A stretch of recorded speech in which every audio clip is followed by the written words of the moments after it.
Well, the other big story this afternoon, and India may have got a historic waiver at the nuclear suppliers group less than a year ago, but has full nuclear trade been undermined by a G8 declaration in Italy?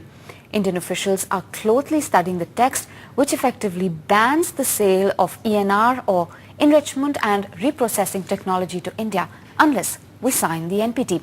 Government sources have told NDTV, however, that this will not impact India's ability to buy fuel and reactors. But there are larger concerns, and Nidhi Rastan has more on that. Indian officials have told me that they're now closely studying this G8 declaration, and this is essentially a technical, practical issue on one hand and a diplomatic one on the other. Now, technically, practically, India doesn't really need ENR technology. We already have it. We would have liked to import components from other countries because they're cheaper, but practically it doesn't really affect our right to reprocess spent fuel. That's very important, and it doesn't impact nuclear trade in any way. We can still buy nuclear fuel and reactors from other countries.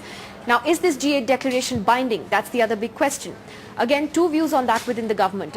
One Indian official told me that normally G8 countries take these declarations, especially on nuclear matters, very seriously and do follow through on them.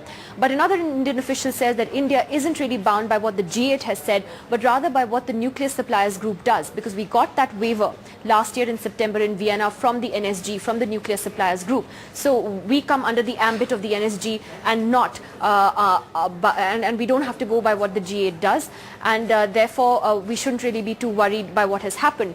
Now, diplomatically, the big question really is that whether this declaration has undermined this whole principle of full nuclear trade with India and the issue of a clean and unconditional waiver, which is what India had thought it had got. And officials do concede that yes, that principle has been undermined. So perhaps there'll have to be some aggressive diplomacy in the next few weeks and months to ensure that something like this isn't repeated at another forum, particularly at a forum like the NSG, where so far there has been no consensus on this issue, and so far Indian officials believe there is unlikely to be one.